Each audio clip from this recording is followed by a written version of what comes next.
Hey everybody, it's Lon.TV, and it's time once again for your weekly wrap-up, and we've got a whole bunch of topics to talk about this week. You can see what some of them are here on screen. We've got a video index down in the description to jump to what you want to watch faster, so let's get to it.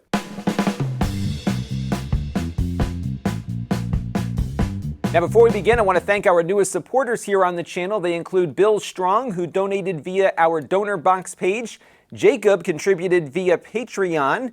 Bruce Obenauer became our newest YouTube member, and Declan Sweeney contributed via Super Chat. I want to thank everyone who made a contribution this week and to everyone who contributes on an ongoing basis. I also want to thank everyone who watches on an ongoing basis too, because all of those things equal channel growth. Now this week's wrap-up is being brought to you by our friends at Plex, and I wanted to talk about some of the cool stuff you can do with Plex for free. That includes hosting all of your own personal media, including movies, TV shows, photos, and music, and then have that media distributed to any device you've got with a screen. You can do that when you're in your home, but also when you're not at home. It's pretty cool stuff, and if you've got a large media collection, this is a great way to organize it and store it all digitally. I've got a full playlist here on screen where you can see all of the stuff you can do with Plex, so you'll be spending a lot of hours digging through all of that.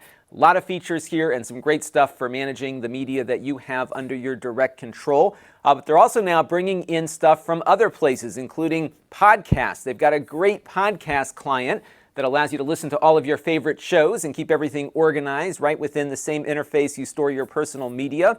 They have web shows, which includes this show, along with many, many other of your favorite creators out there. So definitely check out that. It's a great interface and really easy to get all the new things you want to see up first. There's no crazy algorithm here screening what you should or shouldn't see. If you subscribe to somebody on web shows, you see the new stuff when they upload it. It's great stuff. Check it out. They have news where you can get local and national news delivered right to your Plex clients anywhere you are. I watch some of my local affiliates on that one. It's good stuff there as well. They're going to be adding content soon from Warner Brothers and Lionsgate. That's going to be exciting. All premium TV shows and movies that will be licensed, and we're going to have more information on that soon. Advertiser supported, of course, but you won't have to pay for that. And then if you have a Tidal account or want to get one, you can integrate Tidal lossless audio with your existing music library. I store everything that I've got on my Plex server losslessly, and I can integrate stuff I don't have from Tidal with it. I did a video on that as well. It's a really cool feature, and they have a bundle where you can get a Plex Pass and Tidal together for one price. And then, of course, if you want to do more, they've got the Plex Pass, which has a lot of great features here. You can see more about the Plex Pass and what it offers over the free edition at the link you can see on screen. I want to thank Plex for their ongoing support of the channel. We really do appreciate all that they've done over the last couple of years for us, and it's a product that I use every single day and love it, so check it out if you haven't already. So let's move on to the week in review. On the Extras channel, we unboxed the Nvidia Shields that I got in. I now have more Nvidia Shields than I know what to do with, so check out my store soon. I think I might be getting rid of a couple of them. We also got in these really unique game controllers from 8BitDo, which we unboxed on the Extras channel and then reviewed on the main channel. And everything else we did this week was all about the Nvidia Shield, and it was good for the channel because I got a ton of traffic on all of it. A lot of you are really interested in this device. We've had a lot of discussion about it, which will continue in a few minutes, and you can check all of this stuff out in the master playlist down below in the video description. And now it's time for some things in the news that caught my eye, and if you're wondering why your Nvidia Shield is not more powerful, it's because Nintendo is selling those X1 chips like hotcakes in their new Switch Lite. And I think Nvidia is focused on keeping their biggest customer for this chip very happy. And if you look at this report from IGN, it looks like Nintendo dramatically beat analysts' expectations for the second quarter this year. There was 50.5 billion yen of profit predicted, and they ended up doing 66.8. That's about $615 million in profit alone. They generated about 271.9 billion yen in overall sales, and it looks like a lot of that is being driven by the Switch Lite, which has the same chip, of course, as our Nvidia Shields do. So as I stated during my Pro Shield review, I think what's going to happen here is that when Nintendo announces some new hardware that's more powerful, we'll see whatever chip they use likely be in the next Shield. but I would guess Nvidia's priority here is helping Nintendo reach their goals because this thing is selling a lot better than the Shield ever will. So hopefully they'll keep the line going when that new chip comes out, but this is likely why we are also disappointed with the performance on the new Shield. Now, a few months ago, we were talking about how Comcast was going to offer a cord cutters plan for a pretty reasonable price. I think the box they were going to offer was like $5 a month. Tech Dirt here says one of the boxes being offered was going to be free, but also, as the Tech Dirt article indicates here, they're going to actually be charging people about $13 a month in added fees because you have to rent the Comcast X-Fi gateway in order to get this cheap or free box to even work. So once again, read the fine print when doing business with Comcast. There's always something they're going to try to get you on, and once again, they have succeeded in doing so. And Comcast is also up to no good when it comes to encrypted DNS. They are fighting Google's plan to integrate encrypted DNS queries into the Chrome browser. Now, the way DNS works right now is that if you go to a website like Lon.TV, your ISP will likely see that query, even though the traffic to and from my website or my YouTube channel is encrypted, the domain query is not. So the ISP has a window as to what sites you are visiting, and that of course can be very valuable information that they can sell to advertisers or use for their own purposes, or perhaps pass off to a government if they want to get that info. And Google wants to encrypt all of this stuff and have the Chrome browser default to an encrypted DNS server, even if the computer the person's using is tied up with a non-encrypted DNS from Comcast, for example. Comcast is fighting this, saying that Google is just wanting to do this so they can get control over every website that every person on the Chrome browser is visiting. And I would agree with their assessment if not for the fact that Google is not going to just have their DNS server be the only one you can use. They're picking a number of other trusted DNS providers that will provide encrypted DNS servers for whatever they are cooking up right now in the Chrome browser. Comcast is running around fighting this in the halls of Congress with their lobbyists, and there is a slide deck that you can find on the article linked on screen here, where they try to put fear into all these members of Congress to make them think that Google is out for a power grab here, when in fact they're really trying to make things a lot more secure. Now, in the course of fighting this, the article also talks about the fact that Comcast is making a privacy pledge to its users to say that they are not going to be using that DNS data to market things to you or steal your privacy. But as we know with Comcast, these pledges last only as long as Comcast decides to keep them in effect. There's no law or any kind of regulation holding them to these promises. And we saw them renege on a pledge a while back, this one involving net neutrality. The same day that net neutrality was repealed by the FCC, Comcast also removed their no paid prioritization pledge from the net neutrality pledge that they had posted up a few years earlier. So these pledges mean nothing, and I think Google should continue trying to move towards encrypted DNS because that will protect the privacy of users, and it's unfortunate that Comcast continues to drum up fear among members of Congress about what Google is trying to do with this. And Apple TV Plus has launched, and it's looking pretty interesting, at least for the content that's available. They only have right now like 8 or 9 shows that are available to watch. They are not licensing any content, so if you subscribe, the only thing at the moment you're going to get are the shows that Apple has produced for this service. They've got more in the works. This one called For All Mankind looks really intriguing to me. This is written by Ronald Moore, who did work on Deep Space Nine. Some of the best story arcs of that show was Ron Moore's work with his partners.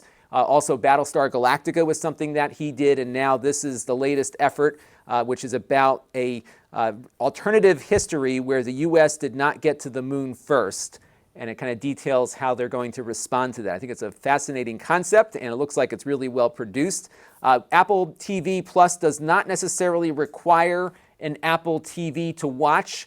It will work on an Amazon Fire TV. It runs on some of the Sony smart TVs along with Samsung and LG, but it's only more recent versions of those TV sets. And this is one of the things that drives me crazy about this new subscription world we're in, is that we've got a video format here that could easily play on any device there is, but all these stupid licensing deals get worked out, and you often get shut out on some devices and television sets. So as a result, if I want to watch this on my bedroom TV where I've got an Nvidia Shield connected, I've got to plug in the Fire TV just to watch this, or plug in the Apple TV, I guess. And then on my LG set, which is only 2 years old, it's not getting the client for this because LG just ignores their existing customers. They only really focus on the brand new televisions.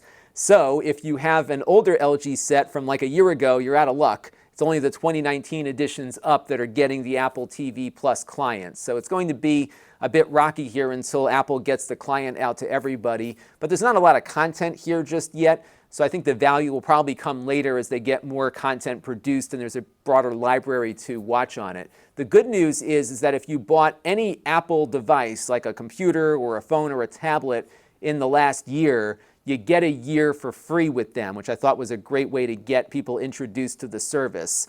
But what will happen is the second that year ends, they're going to start charging you the $5 a month that they will charge for subscription fees rolling forward. So you may want to put a little reminder in your task list from a year from now to turn it off if you don't want to keep paying for it. But I'm going to enjoy the year that I have. Looks like there's some good content here, and I'm eager to check it out. And what's really nice about Apple TV Plus is that it looks like most of the shows that they've released so far support Dolby Vision at 4K along with Dolby Atmos. So it's good to see them supporting all of these latest formats. And of course, this is also a showcase of Apple's Apple TV device, which of course supports all of those formats as well. So it should look great on my obsolete OLED TV upstairs.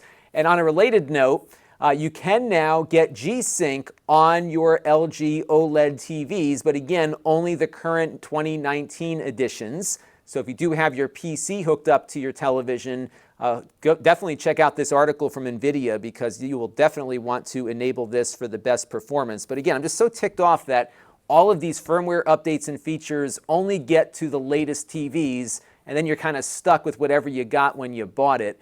And I know it's difficult to maintain so many different versions of a television, but LG really needs to do better here for customers. I'm sure there's probably some updated hardware in that TV that mine doesn't have, but I should be able to get Apple TV Plus, don't you think? Let me know what you think down in the comments below. And as one streaming service begins, another one is coming to an end. Sony announced the PlayStation Vue service will be shutting down on January 30th, just about 2 months away or so. And this is a service that replaces your cable TV subscription. So you spend like 30 or 40 bucks a month and you get a couple of cable networks and I think some of your local channels as well.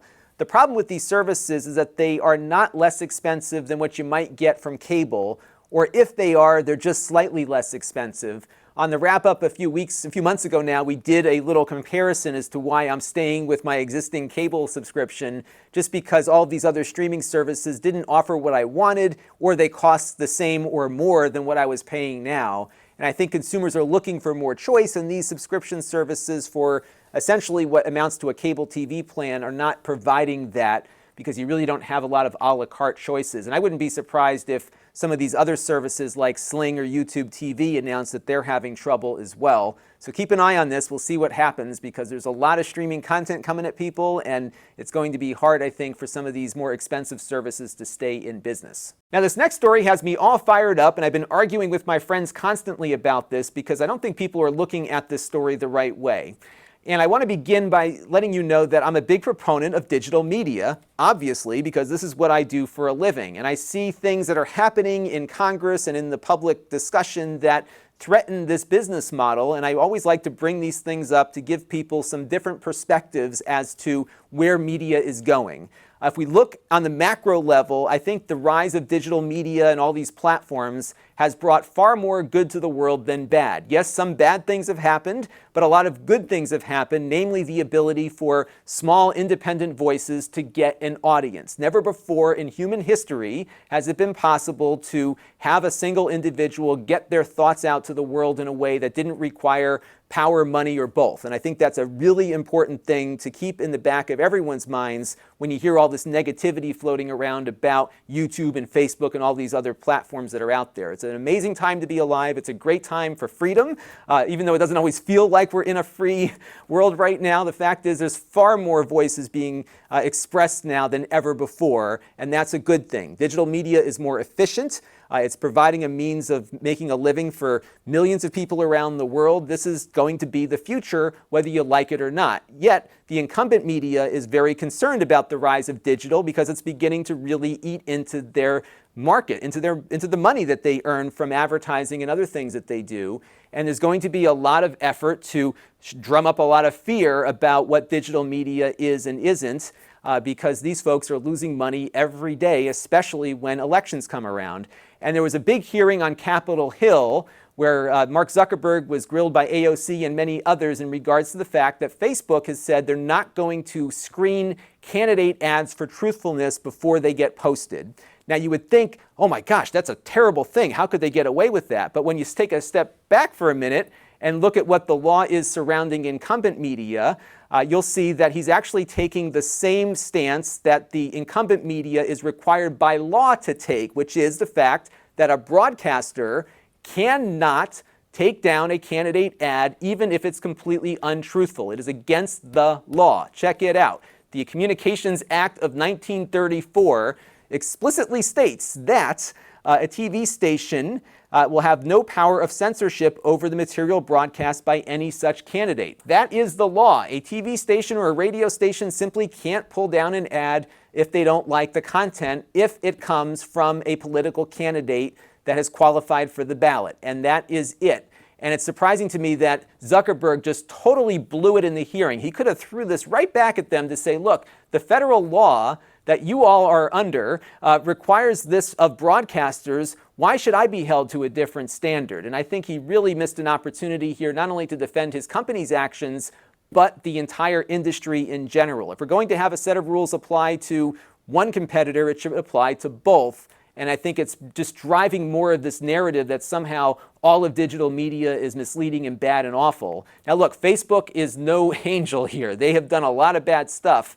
But in this area, I think they're acting as their competitors are acting, and their competitors now are going to make hay with this. There's been a lot of media reports about this issue. Guess what? On broadcast media.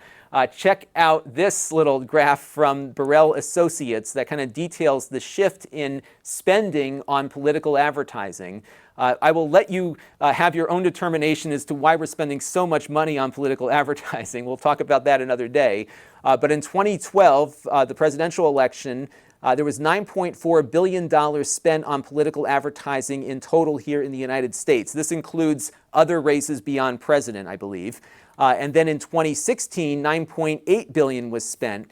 But look at the shift from broadcast television to digital.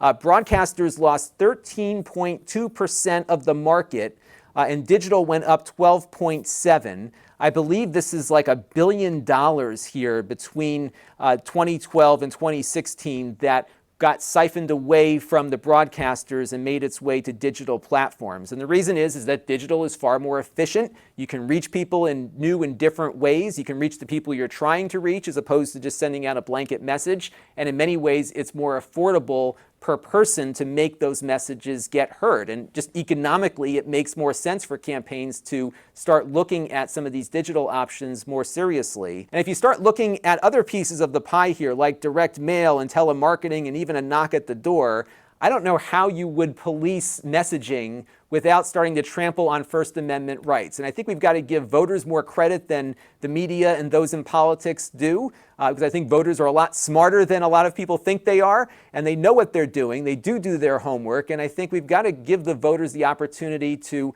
make some judgments for themselves, and that is my biggest concern here. But the reality is here at the end of the day, there is no other political medium that has a truth police assigned to it, and I think it's wrong to just focus on the digital component here when we have a bigger pie here that is not under that rule at all, and in fact in one area is completely banned by law from looking at political ads for truthfulness. And they think that politicians should be telling the truth. They often don't, and that's just the reality, and it's up to voters to make the determination.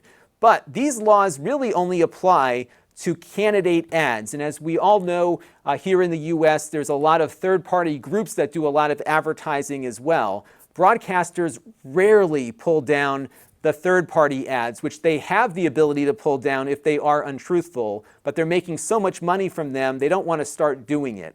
And I think that's an area where we need better campaign finance rules to open up a window, put some sunlight into where this money is coming from for these third-party groups who by law right now don't have to disclose anything about where they get their money from. And I think that would go a long way to allowing us voters to see exactly what interests are driving the messages being sent out. And I think that would be far more effective for Congress to focus on than trying to develop some way to police the truth that might be coming out of the mouths of candidates. It's impossible to do that, but it's very possible for us to see exactly where some of this money is coming from. Incidentally, candidates have to do that, but all these third-party groups out there that support the candidates don't have to, and I think that would be a better place to start. There's a great article on this topic that you can see here on screen that really gets into the differences between candidate ads and some of these third-party ads. And I think it's definitely something worth taking a look at because this is one area of the law that hasn't been tested all that much yet, and it's a very interesting topic to me. And now it's time for a Q&A from you, the viewers, and I got this question in on a related note from Ben Cossett the other day, which I thought would be relevant to slot in over here. And Ben was talking about the fact that he was on one of these free video on-demand services. I think he was watching Pluto TV. He was on that James Bond channel they've got, watching a few Bond films, and all of a sudden a Subaru ad for his local Subaru dealer popped up inside of that Pluto TV session, and he was wondering how they figured out where he was. More than likely it was just based on an IP geography match. But it's possible, too, though, that Ben was logged into Pluto TV and they had some information from him from that login. And this is really a big growing area in digital media advertising because all these connected TV apps are connected to a television, more than likely. The ads aren't skippable, and brands are finding it very useful. There's an article about this technology on the Smarty Ad site here, which you might find interesting. Because this is probably the biggest growth area in video right now are these free video on-demand services. This is partly why Plex is getting into it. It's very lucrative because the ads are very, very effective and as such command a pretty high rate. And if you look at some of the things that brands like about this technology is the targeting precision and the granularity so they can get into a local market for Subaru dealers, for example. So many people are cutting the cord that you can't find them through a cable TV ad anymore. And in my area, a lot of people have satellites instead of cable, so it's hard to reach the satellite customers that way. Because so many now are cutting the cord and using these common platforms, there's a better way to reach everybody now that goes beyond cable TV. And as a result, they're getting much better ROI. So definitely check this out, because if you are curious as to where the future of advertising is going, I think connected TV is probably going to be one of the biggest areas, and that includes YouTube as well. YouTube has been switching some of their premium content to advertiser supported because they see growth in this area too. Now this next question comes in from Lashroom32 in regards to my Nvidia Shield review. And he thought my assessment of the device was harsh because it's still a very good media streamer. And I don't disagree with him about that. In fact, we both agree on the price.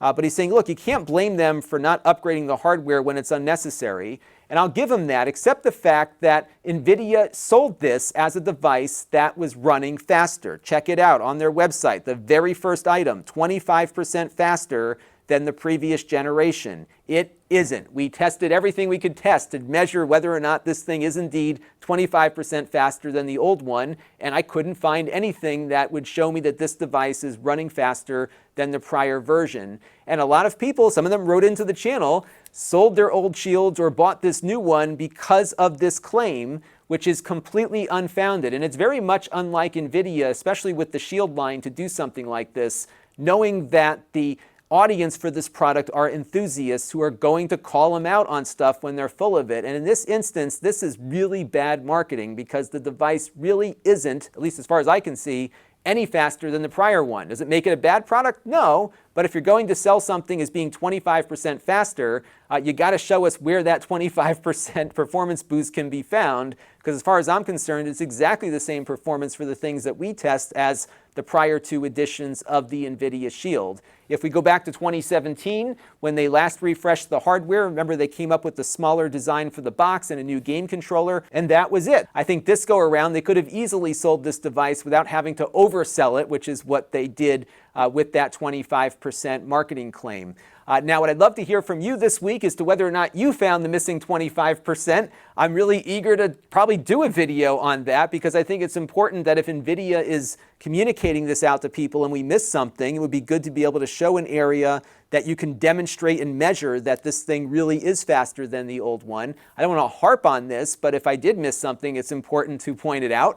So let me know down in the comments below. I still think it's a great product. I have no issues with it. I'm going to continue using it every day. It's likely going to be one of the products of the decade when I do that video later on this month or next. So it's a good thing, but it's just not delivering what they promised it would insofar as performance is concerned. And Travis Rhodes wanted to know about another new feature of the Nvidia Shield, which is its remote control. Does it work on the old Shield? Well, I booted up my 2015 Shield the other day, and sure enough, the controller connected up to it very quickly. In fact, I didn't have to go through a menu or anything. I just held down the button here. My Shield picked it up and it started working just fine.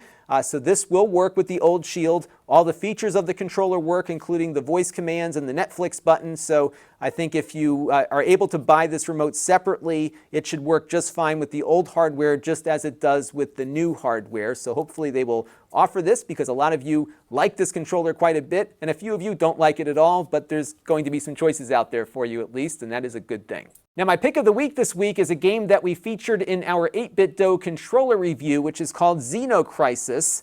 This is a twin-stick shooter, kind of inspired by Smash TV, that looks really neat and plays really neat too. We were playing this on my Nintendo Switch, but it's also available on the PC. And what you do here is you collect these dog tags, which makes your little character there stronger as you play on through the game. So it's got a little bit of an RPG element to it, I guess, where you can strengthen your character with experience essentially, and some other cool control features too. Just a really well-executed twin-stick shooter. And what's really cool about this is that they're also going to be releasing a version for classic game consoles, namely the Sega Mega Drive and Genesis, along with the Neo Geo as well. On the Genesis side, they're going to offer a ROM that you can download for what looks like £15 there, so not all that pricey, or you can get the full-on game with a cartridge and a box and a manual. John Hancock did a video on what you get from this project. And what I really like about this game and a few others that I've been seeing lately is that they are designing these retro-inspired games with the same constraints you would have if you were developing on the original console. And you're getting a lot of creativity as a result of those limitations, which has been fun to watch with this game and a few others. So hopefully this is going to be more of a trend that we see moving forward to really take some things that we're very familiar with as far as hardware is concerned and add some of the new modern gameplay touches that we've come to love in the current generation of consoles. Really fun game. It's called Xeno Crisis. So this week on the channel, we've got a couple of things to check out, including another refreshed product with another performance boost claim, which we'll put to the test, the Fire HD 10 from Amazon. I already shot the video. It's going up probably Tuesday or Wednesday, so be on the lookout for that. This was a great value last year. We'll see if that value continues this year. So that'll be a fun one. We also have the Roku Ultra in, and I thought I would do an update on where Roku is at in 2019. These are very popular streaming products. They are the market leader still, and this is the latest of their high-end devices. I think the price on this one is only about $80 or $100, so not all that pricey, and we'll see how it does compared to prior years. I think Apple TV Plus is supported on Roku as well. And then we're going to probably do my video on advertiser-supported video on demand. And a lot of people often read this as AVOID, but this is the official industry acronym. And I thought I would look at what you can get on low-cost streaming devices for nothing, namely the Amazon Fire TV and the Roku. So hopefully we'll get to that this week. I actually did all the research for it already. Just a matter of finding the right time to shoot it and upload it. There's so much stuff coming out right now as we get into the holidays that I want to prioritize, but this is definitely on the docket, so be on the lookout for that. Now, if you want to support the channel, you can. You can go to Lon.TV/support and make a monthly or a one-time contribution to the channel. We also are now supporting the YouTube membership program, so you can join up there if you want, and you'll get a nice loyalty badge next to your name as you comment on stuff or chat with me. So that's another thing you can do to help the channel. We have our ongoing relationship with Plex, where if you sign up for that free Plex account I talked about a little bit earlier, we get a small commission. We get a larger commission if you gift a Plex pass to somebody else or buy one for yourself. So you can check out those links there. We have other channels, including my Extras channel for unboxings and supplementary content. We have my podcast, which is an audio version of this show. We have the Snippets channel, where you can find portions of this show in a search-friendly format. And then we've got my live stream archive at Lon.TV/livestreams. I'm going to be doing more live streaming. In fact, I've got some stuff coming up on Amazon that we're going to simulcast here. So be on the lookout for me both here and on Amazon. I'll tell you how to find me on Amazon once I can tell you where I am. But it's going to be a fun little project to start doing some live streaming on the Amazon platform. So all that is coming up soon. And then we have my bell icon here on YouTube. So if you don't want to miss anything that I do, click the bell and you'll get notified every time we go live or put up a new video. We have my email list at Lon.TV/email for occasional updates from the channel. A lot of specials and that sort of thing I'll push out through there. We have the Facebook page at Lon.TV/Facebook. Over there you will get a lot of the Extras channel content. We have the Facebook group at Lon.TV/Facebook group, which is nearing 800 members, a great source of content really for this channel. A lot of the things that the wrap-up talks about come from you there. And it's great to be able to have a place where all of you can interact with each other as well, a little bit better than the YouTube comment threads there. And we have my store at Lon.TV/store, where you can buy items that I've previously reviewed here on the channel. One of them soon will be the tube here. So definitely check it out. And I have an email list that will notify you whenever that stuff goes live, which you can find on screen here. So that's going to do it for this week's weekly wrap-up. We won't be premiering it this week, but we'll be premiering again in the near future, so stay tuned for that. And the live stream's coming up as well. I'll push out an email with the live stream schedule when we get it all together. Until next time, this is Lon Seidman. Thanks for watching. This channel is brought to you by the Lon.TV supporters, including gold-level supporters, the Four Guys with Quarters podcast, Chris Allegretta, Tom Albrecht, Brian Parker, and Kalyan Kumar. If you want to help the channel, you can by contributing as little as $1 a month.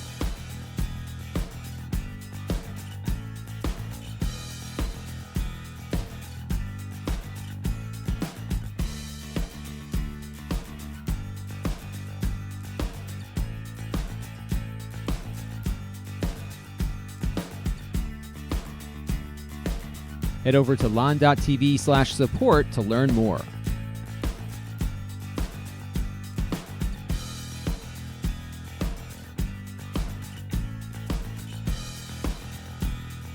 And don't forget to subscribe. Visit Lon.TV/S.